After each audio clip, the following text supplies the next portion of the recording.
자, 사도행전 우리 11장 24절의 말씀 읽겠습니다. 그는 착하고 성령과 믿음이 충만한 사람이었기 때문에 많은 무리가 죽게 더하였다.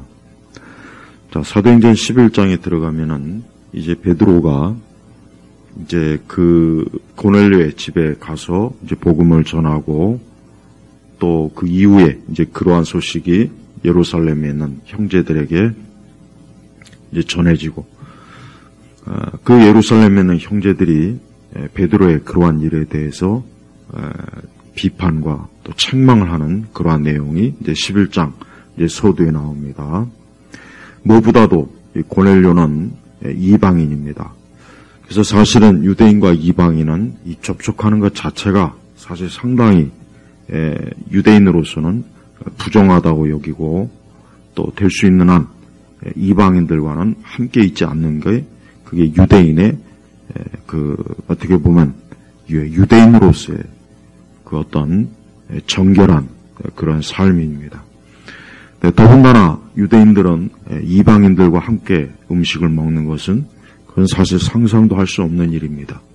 그런데 이 고넬료 집안에 들어가서 베드로가 같이 음식을 먹고 또 함께 교제하고 한 그러한 일에 대해서 예루살렘에 있는 그 형제들이 베드로를 이제 비난한 거죠. 그러나 베드로로서는 이 모든 것이 누구에 의한, 즉 하나님에 의한 명령이고 뜻이라는 것을 그 형제들에게 자세하게 자기에게 보여진 하나님이 주신 그 환상을 자세하게 설명을 해요. 그래서 결국은 14절에 그가 너와 내 온 집안이 구원받을 말씀을 너에게 일러줄 것이다 라고 하였다는 것이다. 그러니까 사실은 베드로도 그렇고 고넬료도 그렇고 똑같이 하나님께서 주신 그 환상을 통해서 결국은 이 구원의 복음, 이 복음의 소식이 들려지는 것, 이게 사실은 궁극적인 목적이에요. 그러니까 그 형제들이 베드로에게 참 트집을 잡은 그 함께 이방과 먹고 마시는, 사실 그러한 일은 큰 문제가 이제는 되지 않는다는 것을 베드로는 그 형제들에게 이해를 시키는 거예요. 그 비난한 형제들과 싸우거나 다투거나 하지 않고, 말다툼 나지 않고, 베드로는 부드럽고 온유하게 하나님께서 이 모든 것을 하신 것이다. 하나님께서 하신 일인데 내가 어찌 감히 하나님을 거역할 수 있겠는가? 사실은 그러한 이해를 시키는 거예요. 그래서 이제 17절에 보니까 베드로가 뭐라고 했습니까? 하나님께서 우리가 주 예수 그리스도를 믿을 때 우리에게 주신 것처럼 그들에게도 동일한 선물을 주셨는데 내가 누구라고 감히 하나님을 거역할 수가 있겠느냐? 18절에 그들이 이 말을 듣고, 그러니까 여기서 그들은 베드로가 고넬료 집에 들어가서 같이 음식을 먹은 것을 비난했던 그러한 형제들이요, 이 말을 듣고 잠잠하여 하나님께 영광 올리며 돌리며 말하기를 그렇다면 하나님께서 이방인들에게도 생명에 이르는 회개를 주신 것이다라고 하였다. 자, 우리가 이제 여기서 알 수 있는 것은 이 초대 교회, 그러니까 초기 예루살렘 교회가 아직 이 복음이 이방인들에게 확장이 돼야 된다는 것을 아직 명확하고 뚜렷하게 이해하고 있지 못하다는 거예요. 예수님께서 분명히 이 복음을 이 땅끝까지 전하라고 말씀을 전하셨어요. 그러나 사실 베드로조차도 또 그 예루살렘에 있는 많은 여러 그 당시에 그 베드로뿐만 아니라 그 당시에 베드로의 그 예루살렘에 있는 교인들 중에 일부는 여전히 이 복음이 유대인들에게만 사실 전해질 뿐 이방인들하고는 아직은 상관이 없지 않는가. 오늘 말씀에도 보면은 이방인들에게도 생명에 이르는 회개를 주신 것이다. 그러니까 이 정도로 예루살렘 교회 일부가 여전히 어때요? 이 복음을 굉장히 좁게 제한적으로 유대인에게 한정한 거예요. 물론 하나님께서는 바로 이러한 부분들을 깨뜨리기 위해서 베드로에게조차도 어때요? 환상을 보여줘갖고 이방인의 집에 가서 복음을 전하라고. 그러나 베드로는 굉장히 그 환상을 보여줬음에도 불구하고 사실 그 마음이 선뜻 그렇게 열리지는 않았지만 그래도 하나님께서 가라고 명령하셨고 그 하나님의 명령이 있기 때문에 베드로는 형제들과 함께 이 고넬료 집에 들어가서 복음을 전하고 거기에서 베드로가 어때요? 하나님께서 이 구원의 복음을 이방인에게도 넉넉하게 하나님께서 베푸시는 그러한 것들을 베드로와 그의 형제들이 목격하고 또 그러한 사실들을 이 예루살렘에 있는 형제들이 아직 예루살렘의 형제들은 여전히 어때요? 그 이방인과의 접촉을 굉장히 꺼려하고 거기에 대해서 베드로에게조차도 비난할 만큼 아주 그 편견과 그들이 가지고 있는 그 유대인에 대한 우월 의식이 굉장히 커요. 하지만 하나님께서는 어때요? 이 모든 것들을 하나하나 다 깨트린 거. 왜? 그 이유가 뭐겠습니까? 오늘 말씀에 나와 있는 것처럼 생명에 이르는 회개. 또 14절에 보면은 너와 내 온 집안이 뭐예요? 구원받을 말씀을. 즉 복음은 뭡니까? 복음은 그냥 어떤 사람의 의견이나 뜻이나 취향, 어떤 민족의 어떤 철학이나 이론, 이념, 그게 아니에요. 뭡니까? 이 복음이라고 하는 것은 생명에 이르는 것, 생명. 구원받을. 예수 그리스도, 이 복음, 이 구원받을 말씀 자체가 뭡니까? 하나님께서 이제는 모든 민족, 모든 종족이 죄로 인해서 멸망해요.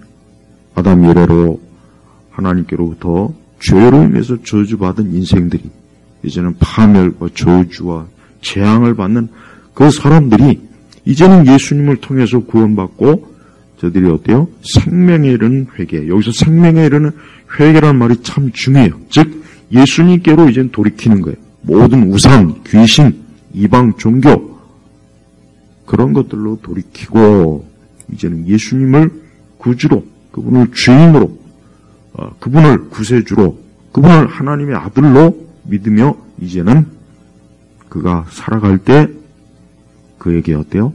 생명이 주어지는 거예요.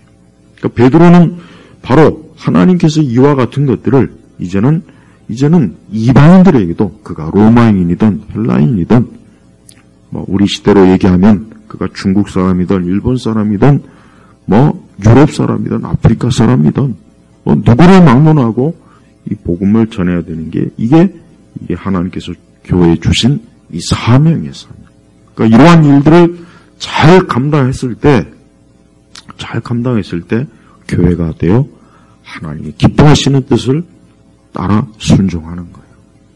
하나님께서는 이 사도행전을 보면은, 사도행전 1장부터 보면은 계속해서 어때요?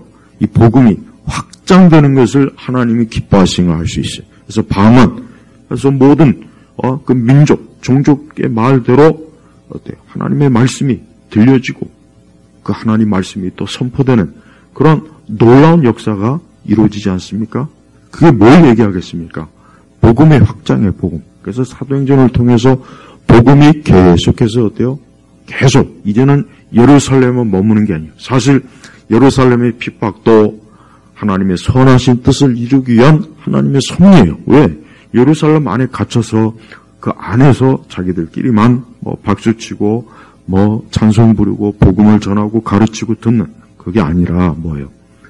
예루살렘 바깥에 얼마나 많은 사람들이 지금 죽어가고 있잖아요. 얼마나 많은 사람들이 지금 멸망해 가고 있다고. 죄로 인해서 그 구원자 되시는 예수님을 알지 못하고 그리스 사람, 로마 사람, 누구나 할 것 없이 지금 멸망하고 있다고요. 그러니까 하나님께서 어때요? 그 예루살렘 교회를 핍박받게 하셔갖고 저들이 흩어져요. 그 흩어진 이후부터 이제 어때요? 그 흩어진 이후에 빌립 집사도 스데반도 베드로도 이제는 나중에 어때요? 사도 바울도 그 외에 알지 못하는 여기 19절에 보니까 스데반에게 일어난 박해 때문에 예루살렘 핍박 이후에 또 이제 스데반에게 결정적으로 박해가 일어난 스데반이 사실 돌에 맞아 순교하지 않습니까? 유대인들에게 그 자리에 젊은 시절에 바울도 있었고, 흩어진 자들, 이들이 정확하게 누구인지는 몰라요. 이들이 무명해요. 성경에 이름이 나와 있지 않아요. 그러나 저들의 한 일은 나와 있어요. 뭡니까?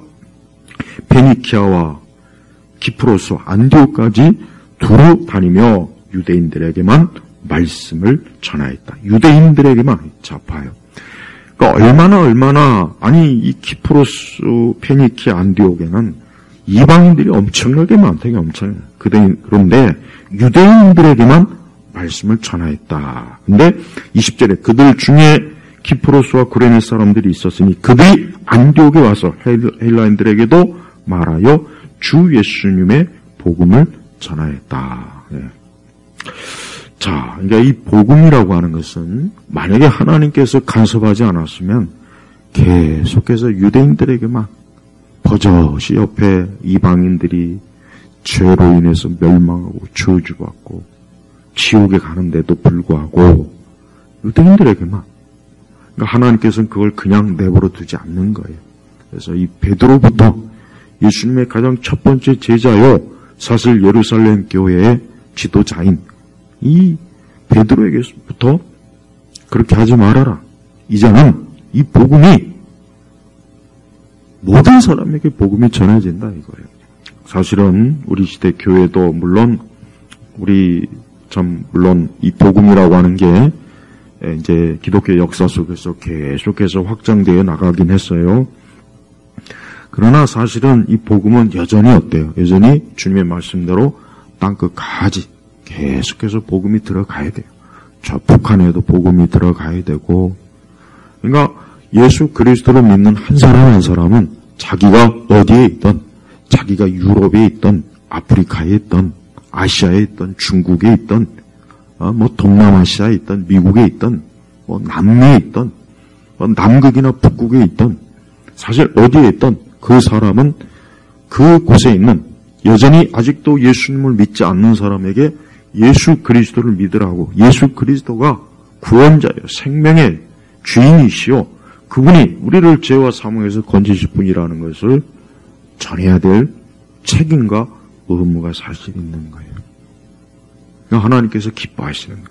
하나님께서는 베드로를 포함해서 또 여기 무명의 제자들, 또 나중에는 이제 드디어 이제 바울이 나오죠. 바울 봐요. 그러니까 이 사도행전을 통해서 이 초기 교회, 초기 기독교의 모습이 어떤 모습만 나옵니까? 복음을 전하는 모습이 굉장히 많이 나오잖아요.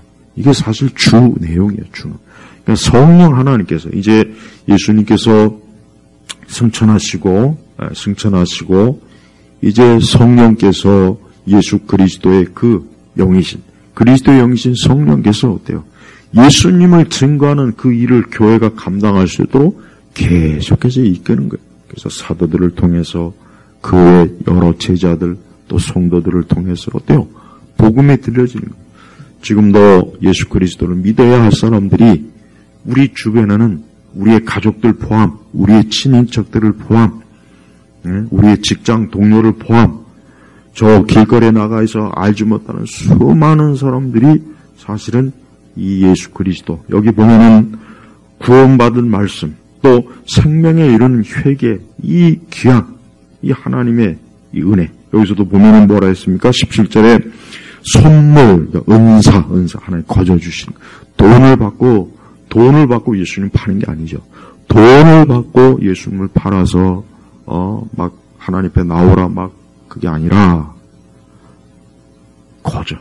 그러니까 하나님께서는 우리 성도들의 입을 통해서 모두가 다 예수님 믿기를 원하시는 거예요. 누구에게나 다 예수님이 들려지길 원하는 거예요. 뭐 감옥이나 아니면 뭐 직장이든 대학이든 학교 교실이건 뭐 정부 부처이건 뭐 마트이건 백화점이건 어디에서나 어때요? 마치 공기가 퍼지듯이 공기가 어느 영역에 다 있던 것처럼 그리스도의 이름이 전파되는 것을 하나님 기뻐하시는 거예요. 그러니까 성경에서 가장 참 하나님 기뻐하시는 게 뭔가? 확실히 뭐예요? 이 생명에 이르는 이 복음, 말씀, 이 구원의 소식이 전해지는 걸 확실히 하나님이 제일 기뻐하시는 게 사실이에요. 그래서 우리는 저 많은 사이비 이단자들도 그 자신의 멸망, 저들의 그 소식과 지식은 멸망의 더 큰 저주와 멸망의 사실. 구원받을 말씀이 아니에요. 이단의 가르침은 절대 생명에 이르는 회개가 아니라 여전히 어때요? 죄 가운데 저주받 더 이상 어떤 돌이키게 하는 게 아니에요. 구원에 이르게 하는 게 아니에요. 여전히 어때요? 죄 가운데 빠져서 여전히 그곳에서 그 죄로 인해서 고통과 저주를 마귀의 노예가 되는 게예요. 근데 복음은 아니에요. 예수님은 아니라고. 예. 자, 20절에 안디옥에 와서 헬라인들에게도 말하여 주 예수님의 복음을 전하였다. 근데 21절에 뭐라 했습니까? 주님의 손이 그들과 함께하여 수많은 이들이 믿고 주께 돌아왔다. 자, 보세요. 이 복음이 이방인에게도 전해졌을 때 이방인들은 안 믿었습니까? 거절했습니까?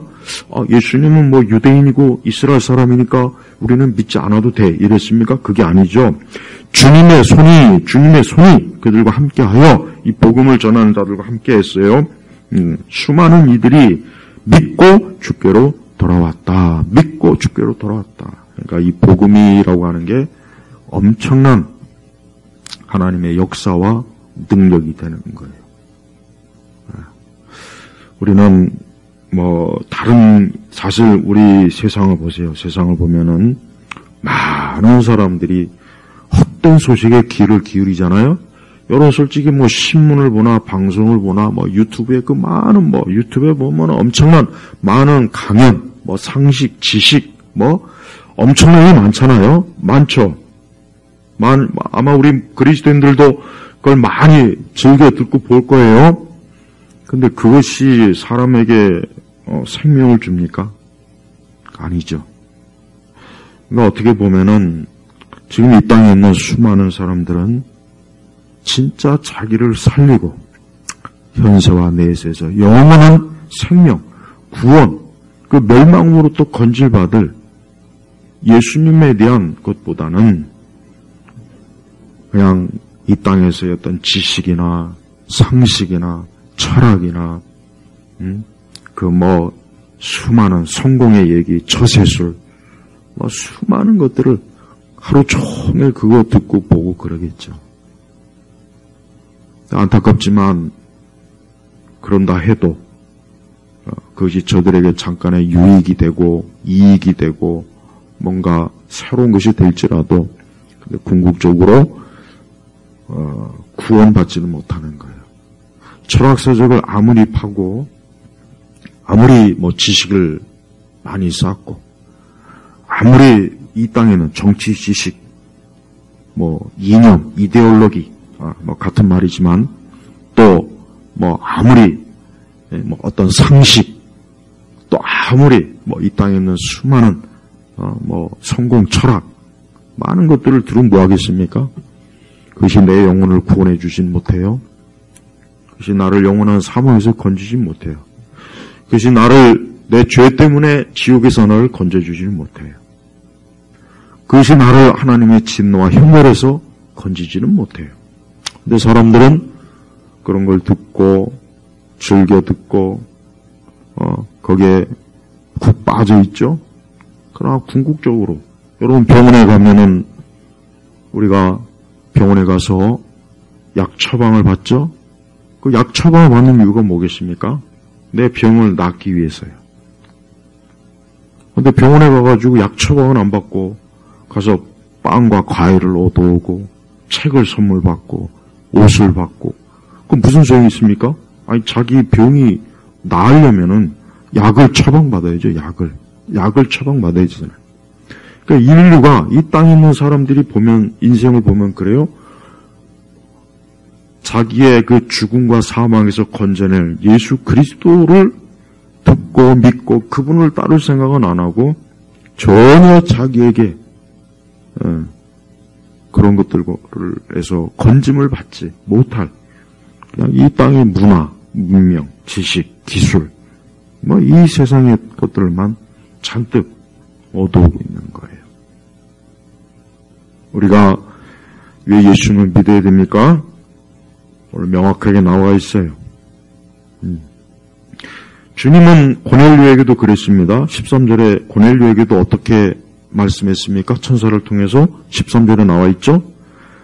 천사가 서서 말하기를 욥바로 사람을 보내어 베드로라고 하는 시몬을 청하여라. 왜? 그가 너와 내 온 집안이 구원받을 말씀을 너에게 일러줄 것이다. 하나님께서는 고넬료에게 베드로를 청하라는 이 목적이 뭐예요? 가서 베드로에게 가서 무슨 좋은 선물을 얻어와라, 좋은 옷을 얻어와라, 베드로하고 가서 재밌는 얘기를 해라, 베드로하고 만나서 커피나 마시고 밥이나 먹어라. 이게 아니라 뭡니까? 너와 내 온 집안이 구원받을 말씀. 이 구원받을 말씀이 뭡니까? 예수 그리스도에 대한 복음을 전하는 거예요. 복음이에요, 복음. 우리는 우리 자신부터, 우리 교회를 다니는 우리 자신부터가 내가 참으로 예수님을 믿고 구원받았는지, 나는 참으로 죄와 사망과 저주에서 건짐을 받았는지를 확실하게 우리 스스로가 내 자신의 믿음을 점검해야 돼요. 또 우리가 하루 중에 만나는 대부분의 사람들은 다 어떤 사람입니까? 거의 99.9%는 앞으로 멸망할 사람들일 거예요. 앞으로 멸망할 사람들이 안 됐지만 멸망할 사람이에요. 언제요? 그건 이 땅에서 죽으면 멸망할 거라고요. 어디로 멸망합니까? 하나님의 진노의 심판으로 지옥에 갈 거라고요. 오늘 우리가 만나는 그 사람, 그가 누가 됐든, 내 형제가 됐든, 부모 형제가 됐든, 자식이 됐든, 친구가 되었든, 이웃이 되었든, 길거리에 지나가면서 알지 못하는 사람이든 간에, 근데 이러한 엄연한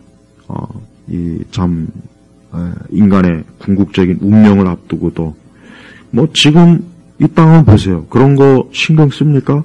그런 게 신문에 나옵니까? 방송에 나옵니까? 드라마에 나옵니까? 영화에 나옵니까? 무슨 책에 나옵니까? 안 나오잖아요. 왜? 그런 거에 대한 캄캄한 무지, 영적 무지, 다 소경이에요. 마귀가 또한 이 복음을 사람들이 듣지 못하게 또 회방을 하죠. 또 사람들은 영적으로 죽어있죠. 그런데 정작 이 다음에 살아계신 하나님 앞에 갔을 때, 주님 앞에 갔을 때 이제 모든 실체가 다 드러나는 것.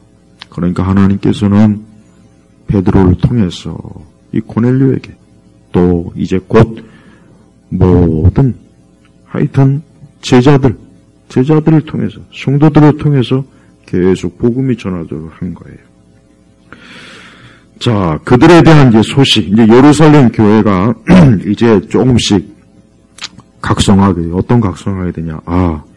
우리의 베드로 사도를 통해서도 그렇고, 또, 안디옥, 키프로스, 피니키아 그쪽으로 간 형제들도 그렇고, 또, 사실 예루살렘 교회는 이방인도 있긴 있어요. 헬라파 그리스도인들, 헬라파 그리스도.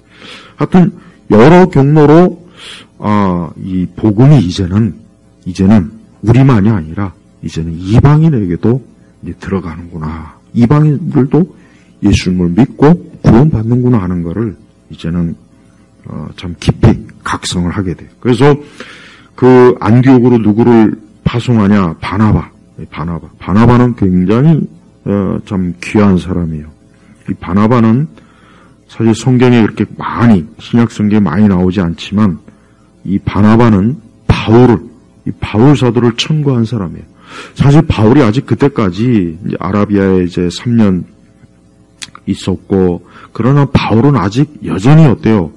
이 교회에 크게 활동을 하지는 않아요. 여전히 바울은 물론 자신도 그렇지만 바울은 이전에 자기가 참 그리스도의 교회를 핍박하고 스데반이 죽을 때도 증인을 쓰고 이제 여러 그런 바울의 어떤 전력이 사실 좀 있잖아요. 근데 이 바울을 결국 본격적으로 바울을 하나님의 교회 일꾼으로 천거한 사람, 추천한 사람이 누굽니까? 바로 여기 이 바나바예요, 바나바. 근데 바나바가 어떤 사람이냐? 바나바가 어떠한 사람이냐? 이 바나바에 대한 이 성경의 평가가 있어요. 24절에 보면 24절 사도행전 11장 24절에 그는 착하고 성령과 믿음이 충만한 사람이었기 때문에 많은 무리가 죽게 도하였다. 바나바는 착하고 성품이 착해요. 성령과 믿음이 충만한 사람. 우리 모든 교인들이 다 이 바나바 같으면 좋겠습니다. 저를 포함해서 우리 모든 교인들이 다 이 바나바 같은 사람. 사실 오늘날 교회 이 바나바 같은 사람이 매우 드물잖아요. 매우 드물잖아요. 뭐 교인이 1000명 있으면 뭐합니까? 바나바 같은 사람은 뭐 한 10명, 뭐 교인이 100명 있으면 뭐 한두 명, 뭐 교인이 10명 있으면 아예 없을 수도 있고. 그냥 제가 그냥 비율로 얘기하는 거예요. 그냥 가장 이해하기 쉽게. 우리는 교회 안에서 뭐 방언한다, 뭐 찬양 사역자, 뭐 기도하는 사람, 뭐 주일학교 교사, 뭐 교회에서 뭐 한다. 우리는 그거를 막 사람을 평가하는데 교인들을 근데 성경은 그런 거에 대한 평가가 전혀 없습니다. 성경은 어때요? 구약에도 마찬가지지만 여기서 성경 그는 착하고 착해요. 그러니까 바나바 같은 사람이 교회 안에 있으면 참 좋을 거예요. 그죠? 착해요. 또 성령과 믿음이 충만한. 그러니까 바나바는 사실 그리스도의 성품을 우리 예수님의 성품을 그대로 닮은 거예요. 바나바는 참 마음이 선하고 따뜻하고 참 주변 사람들을 참 위해주고 위로해주고. 근데 우리 세대 교회 안에는 바나바 같은 사람이 거의 없죠. 뭐 능력 있다는 사람은 많아요. 뭐 기도 많이 한다는 사람도 많고 전도 많이 하는 사람도 많고 뭐 봉사 많이. 근데 그런 평가 말고 오늘 와이처럼 또 성령과 믿음이 충만한 사람. 우리는 우리 자신을 오늘 말씀에 돌아봤을 때 우리는 다른 것으로 우리 자신을 내세우면 안 돼요. 뭐 지식이 많다, 뭐 재주가 많다, 능력이 많다, 뭐 내 자신이 뭔가 좀 대단한 거로 막 부여할 수 있지 않습니까? 그런 게 사실 심하잖아요. 우리 세대 교회들마다. 근데 우리가 조심해야 될 게 하나님은 그런 걸 별로 전혀 관심이 없어요. 왜 하나님의 성령께서 특별히 바나바에 대해서 왜 바나바의 이런 모습을 왜 드러냈겠습니까? 그것은 바로 하나님의 교회는 이런 사람들이 있어야 된다. 이런 사람들이 많으면 좋은 거예요. 네. 까칠고 교만하고 교활하고 은혜를 모르고 사납고 잔인하고 악독한 거. 특히 교회 안에 악독한 사람이 많이 있잖아요. 겉으로는 굉장히 성도인 척, 신자인 척 하는데 가진 그 속은 굉장히 음흉하고 악독하고 쌀쌀맞고 인정머리 없고 교활하고 교만하고 거의 사이코패스나 소시오패스급들 많이 있잖아요. 교회 안에. 있지 않습니까? 시비 걸기 좋아하고 뒤통수 치기 좋아하고 배신 잘하고 무엇보다도 은혜를 모르는 은혜를 모르고 굉장히 어때요? 자기 이익을 추구하고. 근데 바나바는 그런 사람이 아니에요. 그러니까 우리가 하나님의 교회에서 우리가 우리 자신을 항상 참 조심해야 됩니다. 제가 오랜 동안 목회하다 보니까 참 바나바 같은 사람이 정말 드물어요. 저도 부끄럽지만 참 드물어요. 굉장히 드물어요. 굉장히 좀 뭔가 굉장히 좀 이런 부분에 있어서 우리가 참 하나님 앞에 회개할 게 많이 있고 기도할 게 많이 있어요. 저는 그렇지 않습니까? 교회들마다 보면 막 기도 제목이라는 게 있어요. 기도 제목들. 교회를 부흥시켜 주세요. 뭐 해주세요. 그런데 그거보다는 자기 자신들, 남 얘기하지 말고, 우리가 남에 대해서 얘기하지 말고 자기 자신이 하나님 앞에서 오늘 바나바처럼 착하고 성령과 믿음이 충만한 이런 사람이 되게 해주세요. 우리가 우리 자신을 놓고 기도할 때 이런 기도를 많이 한다면 참 좋을 것 같아요. 그죠?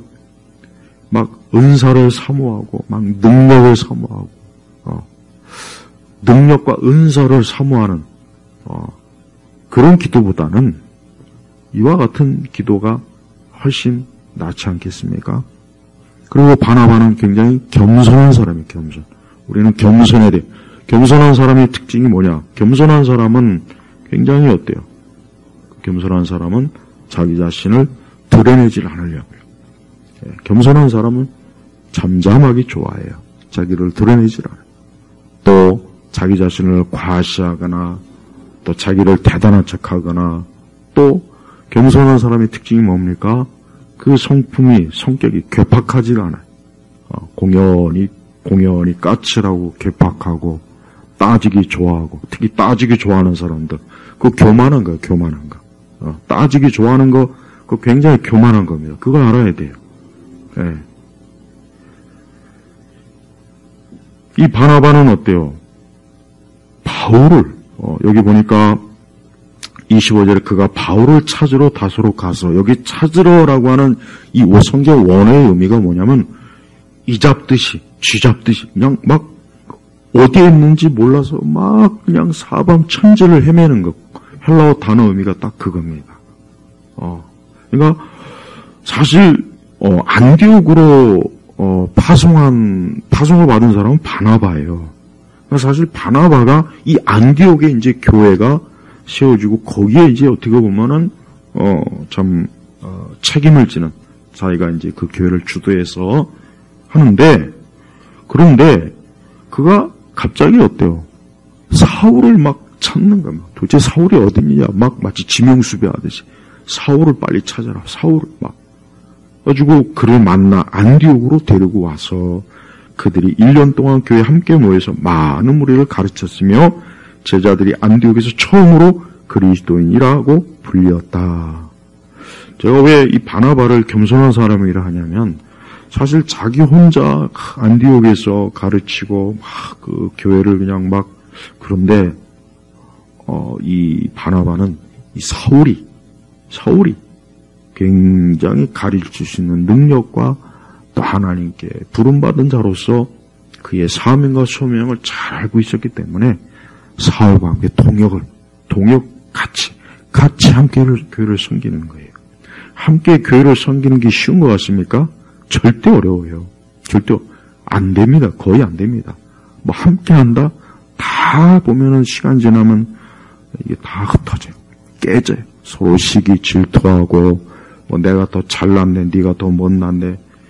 그래서 공동사역은 거의 불가능해. 우리 한국교회 법칙이 뭐냐? 공동사역은 거의 불가능하다. 이건 다 목회자들이 다 서로 하는 말이에요.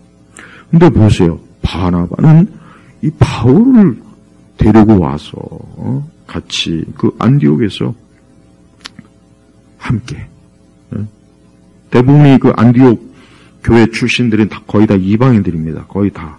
근데 어때요? 거기서 가르치면서 거기서 그리스도인이라. 그러니까 안디옥 교회에서 처음으로 그리스도인이라. 그리스도라고 하는 말이 뭐겠습니까? 기름 부음 받은 거예요.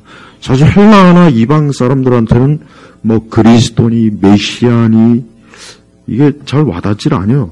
뭐 제우스나 막 로마의 신들은 잘 알죠. 근데 봐요.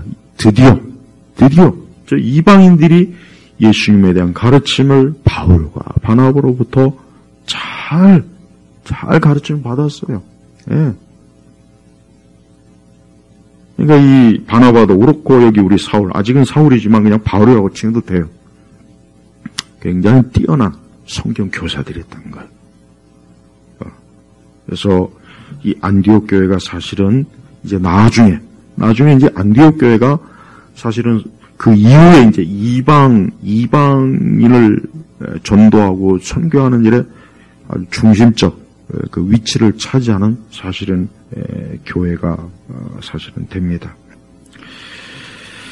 하나님께서는 이렇게 하나님의 교회에 참 귀한 일꾼들 바나바 같이 사실 바나바가 굉장히 중요한 일을 했어요. 사울을 이렇게 이 안디옥으로 천거하자, 빨리 이렇게 같이 동역하지 않았다면 사실 사울은, 그러니까 바울은 어쩌면 사역이 더 늦어질 수도 있어요. 근데 바나바는 겸손하고 착하고 참 성령과 믿음에 충만한 사람이라 빨리 사울을, 저 일할 수 있는 저 사람을, 주님을 위해서, 교회를 위해서 일할 수 있는 저 사람을 저대로 내버려두면 안 되니까 막 찾아서 기어코 안디옥 교회로 데려와서, 어때요? 결국은 하나님의 교회 더 풍성하지 않습니까? 풍성하잖아요. 그러니까 우리 성도들은 무엇이든지 이 복음을 위해서, 예수님을 위해서 항상 모든 것, 교회를 바라보는 기준, 또 교회에서 내 위치, 우리가 주를 위해서 사는 모든 것은 항상 그리스도 중심적이어야 돼요. 어떤 자기의 자존심, 뭐 자기 형편과 상황, 막 이런 거 너무 막 하면 안 돼요. 그리스도 중심적이에요. 뭐든지. 그래서 하나님께서는 좀 드디어 주께서는 이 베드로도 그렇지만 이 바나바나 이 사울, 바울을 통해서 드디어 복음의 전초 기지를 이 안디옥에 또 세우고, 또 이 바나바 사울의 편으로 또 이 앞으로 있을 또 큰 어려운 때를 대비한 그 구제금을 또 이 바나바 사울 편으로 또 장로들에게 보내는 그러한 또 귀한 일도 또 합니다. 이렇게 참 이 교회가 은혜로울 때가 있어요. 하나님의 일이 참 하나님의 능력과 사랑으로 잘 될 때가 있어요. 참 우리는 이러한 하나님의 이 하시는 이 일이 흥왕하고 복되고, 교회가 좀, 우리가 이 땅에 있는 모든 교회뿐만 아니라 모든 성도들, 또 모든 귀한 주의 종들과 사역자들이 오늘 이 사도행전 11장만큼 참 이러면 얼마나 좋겠습니까? 근데 그럴 때도 있지만 그러지 않을 때도 있어요.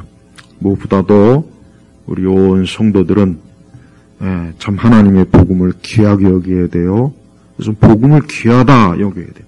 내가 믿는 예수님과 내 신앙과 믿음이 참 귀하다 여겨야 된다고. 귀하다. 둘째는 하나님의 교회를 귀하게 여겨야 돼요. 교회를 귀하게 여겨야 돼요. 또 우리 각자 한 사람 한 사람이 우리 믿는 자로서 나의 성품, 내 인격, 내 모든 것들이 좀 모가 나지 않도록 까칠스러운 거 없고 이 바나바처럼 겸손하고 좀 착하고 성령과 믿음이 충만한 그런 한 사람 한 사람으로서 구성원으로서 우리가 하나님의 교회의 일원이 되어야 됩니다. 오늘 말씀을 마치겠습니다.